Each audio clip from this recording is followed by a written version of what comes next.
وعلى آله وصحبه وسلم. أما بعد، أحبتي في الله، السلام عليكم ورحمة الله وبركاته. أسأل الله كريم رب العرش العظيم أن يتولنا في الدنيا والآخرة. أحبتي في الله, just for a quick opening of questions, if there are any questions, and we'll begin by just reading through until there are questions, or if there are questions. We'll read something quick so we can benefit from our time. From the book Qawaid al-Arba. So Imam Muhammad, he began this fantastic treatise, which is about Tawheed and the wickedness and the negativity of shirk, polytheism. He said, As'alullah Kareem, Rabbil Arsh al-Azim, in yatawallana fi dunya wal-akhirah, or in yatawallak fi dunya wal-akhirah. So he begins the treatise by supplicating for the reader, meaning that whoever would listen to the treatise, that this is from the way of Ahl al-Ilm. The scholars, they mention, the scholars from the Sunnah is supplicating for your audience, supplicating for the listeners, supplicating for the ones you're giving the lecture to.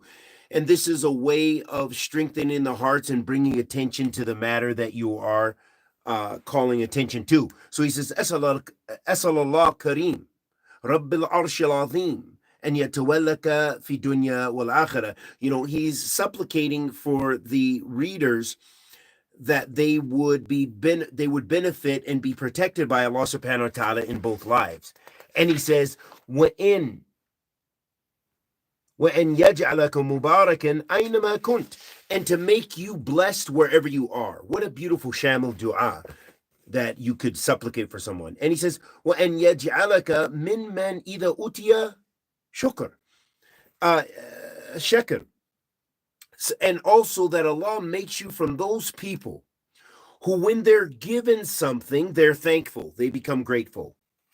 وَإِذَا أُبْتِلَ sabr. And if you are tested with something, which surely enough you're going to be tested in life with your wealth, your property, your family, your health, everything, that he is making dua for the listener or the reader to be patient in that Allah favors you with patience under those circumstances. If that happens to you, may Allah make you patient and bless you with success in that endeavor or that trial or that test.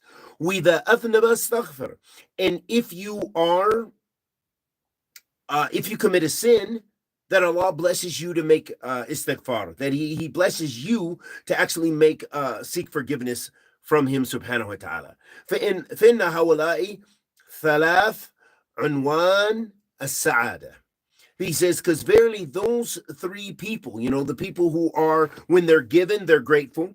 When they are tested, they are patient. And when they commit a sin, they seek forgiveness, they receive success. Those are successful people. So if you want to talk about, if you were to write a contemporary book about the three traits of success, those are those traits. When you're given something, you're grateful to Allah and you thank Allah subhanahu wa ta'ala. When you are tested with something, your health, you're tested, your wealth, your vehicle, your family, whatever it is, you're patient. And when you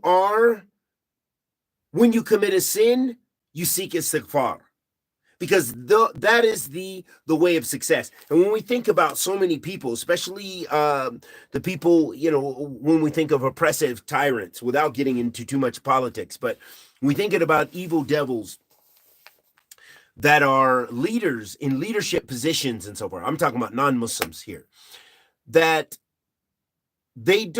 you don't see any type of humility, no type of gratitude. So you as a believer in Allah subhanahu wa ta'ala, just hearing this dua that Sheikh Muhammad made for us, and before him, this actually comes from Ibn al-Qayyim rahimahullah ta'ala, and before him, I'm sure from the Salaf, and you'll find the athar to support this. But it is such a shamil dua. It is such a beautiful and important dua, and it illustrates beautiful traits. And that's why he is supplicating to Allah subhanahu wa ta'ala, Tawheed al-Ibadah, to bless you and I, the listeners, with these traits. And I noticed this because this is something I got from certain scholars, And I'll just mention our Sheikh, rahmatullahi alayhi, rahmatan wasi'ah, Sheikh Muhammad ibn Abdul Wahhab al-Aqil, one of our ulama in Medina, rahmatullahi alayhi, rahmatan wasi'ah. He passed in the past year or two. And he used to always make dua for the listeners during the lecture. Whenever he would do a dars, if you listen, turn on any of his tapes, you can find on YouTube, whatever, and you'll hear him say, Ahabbak, ahbab fillah, or ahabbak, ayyuha mahabba. This is where I got it from. So that means he was reviving a sunnah, and he, at least one of his students, me, I take that and I teach people, and somebody else after me who hopefully will continue, and hopefully they were inspired from me, and hopefully they'll get reward, and I will get reward, I hope. And the sheikh, we hope, is getting reward. And anyhow, the shahid here is when you supplicate for your audience, this helps to open their hearts, and it helps to make them inclined towards the lesson. And this is what we see from Sheikh Muhammad. So if there are any questions, we're going to open this up. I'm just going to mention really quickly one ibarah. So he begins his treatise. He says, "I'lam rahim arshadak Allah li ta'atihi."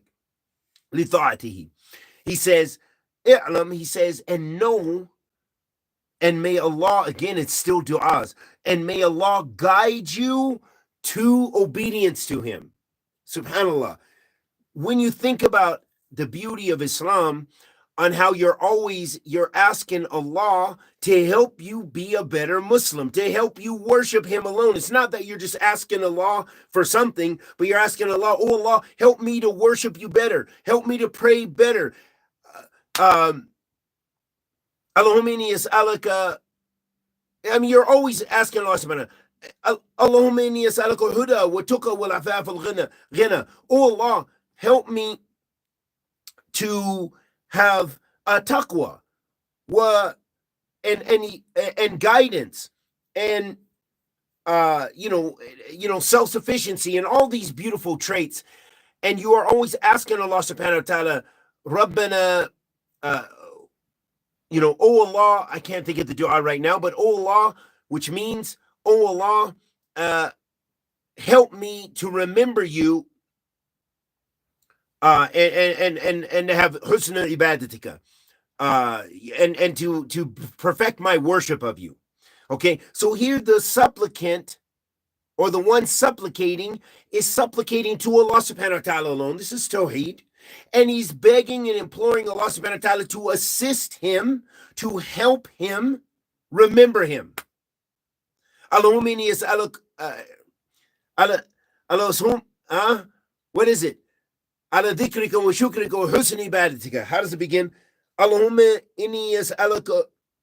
La, I can't think of the beginning of the dua. Maybe someone can put it in there. But anyhow, you're asking Allah subhanahu wa ta'ala for his guidance and his assistance in supplicating and worshiping him. So you're actually asking him to help you have ta'atihi, to be obedient to him. And that is a beautiful thing. And you see the Imam here constantly making these types of supplications so that way we could be better slaves of Allah subhanahu wa ta'ala. So we're going to try to open this up for Q&A, and it's meant to be short. I have about 15 minutes.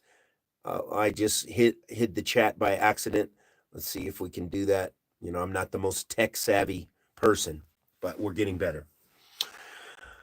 Ameen, ameen. May Allah subhanahu wa ta'ala bless us all and protect us. Ameen. Is it preferable for a younger girl to marry an older man, as this is something that was very popular for many centuries? So this, again, is a total preference. It's a total preference. But in general, we see that there is as you might say, a sunnah or a precedence in many cultures. And obviously, the Prophet alayhi salatu wasalam is the best of examples. So if, for the sake of, one of the issues is, for example, even when I look at this in my reality, having daughters and so forth, that it is preferable that they marry older men, because men and women, they mature differently. They are at different levels. And in our times, in contemporary times, we see even more the gaps. I look at high schoolers and I look at other kids, and the girls, Allah's just given them this fitra. This is their nature, and it's backed by science as well. That Allah's given this. Allah's the one who created this science, that women mature more than faster than men. And we see this physically, and we see this no doubt mentally. So, and I think it has probably to do with the fitra of men having a polygamous nature and women having bearing children. So there's just a greater need, and they come into, whenever they reach puberty, they're able to have a baby. SubhanAllah. So this is a natural fitra. So as far as maturity and as far as that, then this is khair. I don't like to use preferable necessarily, because if I use preferable, either I need to be talking about preferable in the deen, and I need some adillah for that. I need some evidence that is clear before you say a hukm, because preferable, we're kind of almost leaning into that this is mandub. Now, is it my preference? Is it a general societal or some cultural preference? Nam. I think it's preferable in that sense. But as far as diniyin, shar'iyin, we can't say that without some precedence from Ahl al-Ilm, meaning Ahl al-Ilm got it from the book and the Sunnah. Okay, and we see examples, but I would just say that again, these things are kind of a personal preference, no doubt. That when sisters look for husbands, that they look for someone a bit more mature, because the man needs to be able to guide. If you have a man and he's immature, when I look at the high schoolers, I'm teaching high school, by the way, and I see that these young boys are goofy compared to even the girls. The girls are immature too, but they're just a different level. You can see where that when they graduate, maybe in a year or two, where you could see them in an actual marital relationship. Like they're just not, boys are goofy, a lot of them. They're just there's just a huge gap. So in general, that I would advise people that when they are in that market of getting married, sisters are trying to get married, then I would generally advise them to marry someone at least a bit older, that has the maturity, because we could go on and on about this subject, but there's just no doubt there's a bit. And I look at even my sons, and their level, and even myself, when I was out of high school, and I had some scenarios that could have, Allah just didn't decree it, and I was like, no, we got to shut that down. There's no way. My mentality was not there, even though I was a working man, and that would have devastated me if I would have had a child. And that very well could have happened out of wedlock. It could have happened. And I was, that was before my Islam, obviously, but the mental, no way. The development, there's just a huge difference. And so generally it is orfian, as a custom, preferable to marry a little bit older, Now,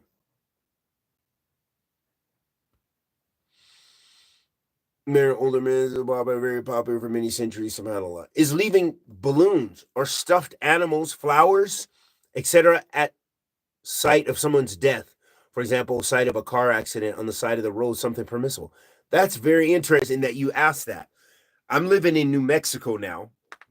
We don't have this really in Washington, and I know it's very much a part of Hispanic and Latino culture. The cultures like from Mexico and the Hispanic and the maybe Catholic, I don't know, but especially I know in the Hispanic Catholics, very much all this whole road and the whole highways around here have flowers, have pictures. We were once hiking in the woods, and there was a picture of a girl on the thing, and there was a skeleton body, and I thought it was real, but it was leaning up against a tree. They left a whole skeleton. I don't know what that was about, but the people do the flowers, they do the candles. This is not from Islam. This is far from Islam, and we should know it's not permissible, because in the least amount of ways we would say this would be a resemblance of non-Muslim cultures and customs. So no, you can't do that. Now, How would you counter those who want to push uniting upon falsehood that say that the difference between Atharis and Asharis is merely semantical and about terminologies? Okay. So in general, I would say that that's absolutely false. I think Asharis don't say that. Ahl Hadith doesn't say that. And they've had enmity between them for centuries upon centuries, okay? 1,000 years, okay? So there's no way someone who, the only person who could say something like this would be maybe someone of contemporary, to say that's semantical, because it's so far. When you say that Allah subhanahu wa ta'ala, Ar-Rahman al-Arsh istawa, and you say, no, yeah, he literally rose above his throne in a manner that suits his majesty. We don't know the how. That's one position. That's the position of Ahl Hadith.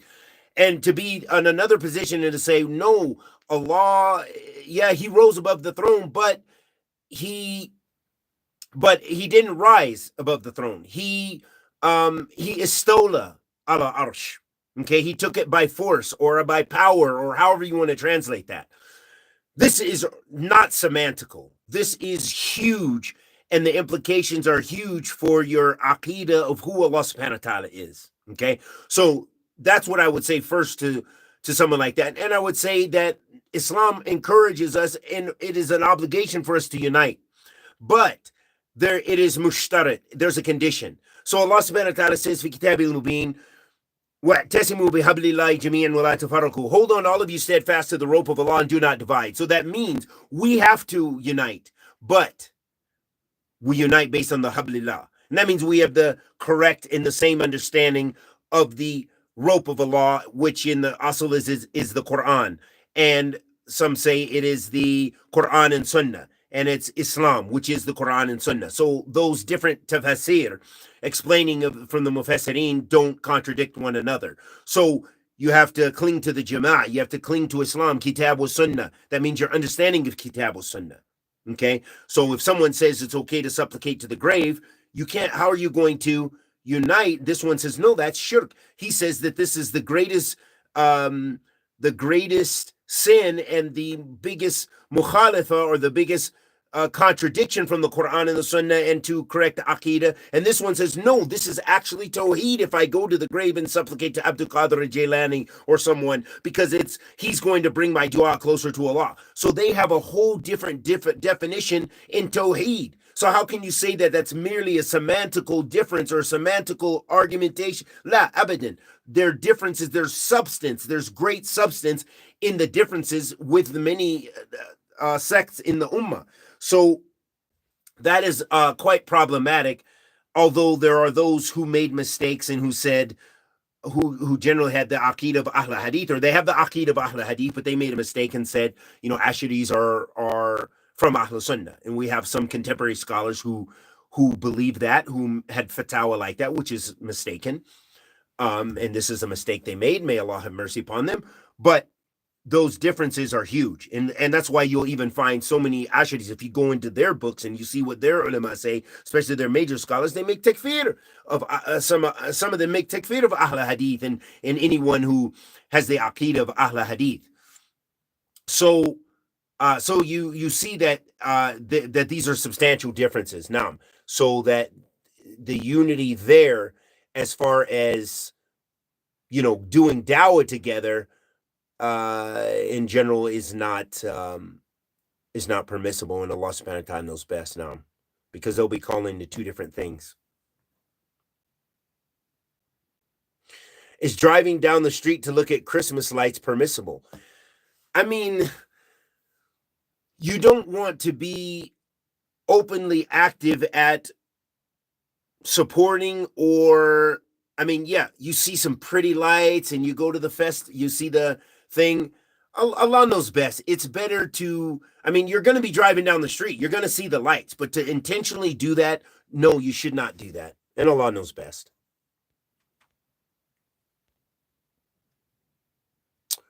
How would you counter those who want to, okay, I would, wa alaikum salam wa rahmatullahi wa barakatuh.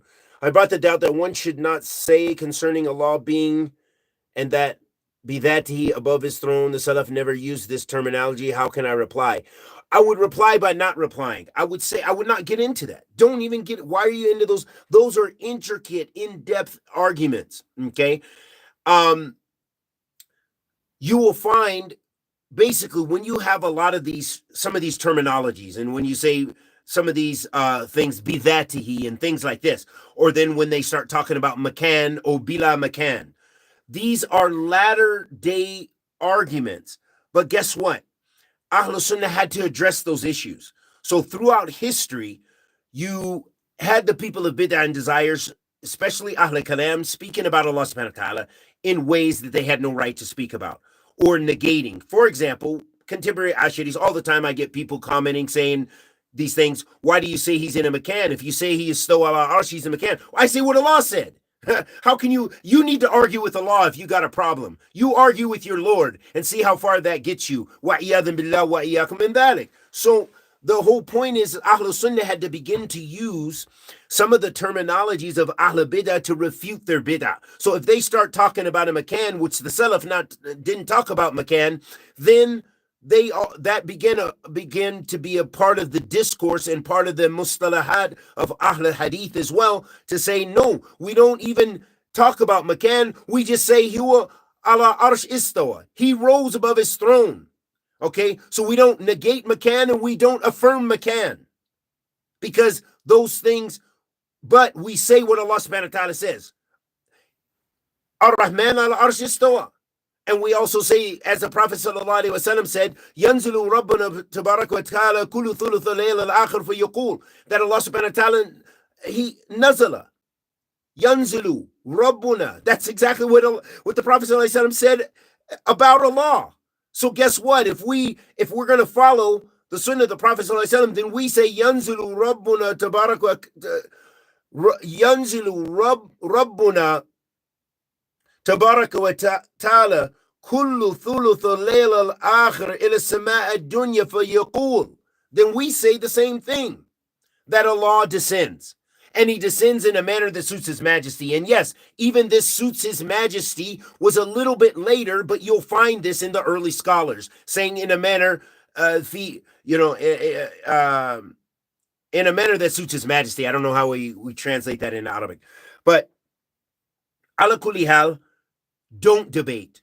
If they want to say, don't even listen. I've been studying these things for years. I don't go out and talk to Asharis about this.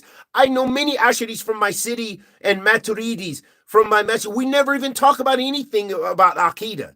They have their position, I have my position. We give each other salams, and that's it. Oh, Sheikh, how you doing? Salam alaikum wa barakatuh. Oh, yeah. Oh, the news. This is what happened. Yeah. Okay, salam alaikum. Bow. It's gone. I'm gone out of the masjid. We don't have that kind of discourse because there's no faida, there's no benefit, and it's not from the sunnah to debate. Now, if I were in a situation and it presented itself, or sometimes on the YouTube or something, in order to establish the hujjah, I definitely have to go, then that's going to be done bi'idhnillah ta'ala with knowledge and adab and manners, and in a way that is befitting. Okay, so don't get into those debates. Don't get into those arguments. Stay away from all of those things. None of that is of any benefit. Now, so we'll walk and talk for these last, if there's another question. Now,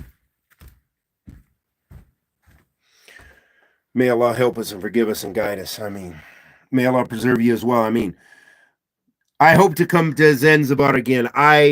That would be beautiful. Oh, that would be lovely. I would love to. My niyyah, insha'Allah ta'ala, is to travel extensively in the future. But, again, it takes money. It takes time.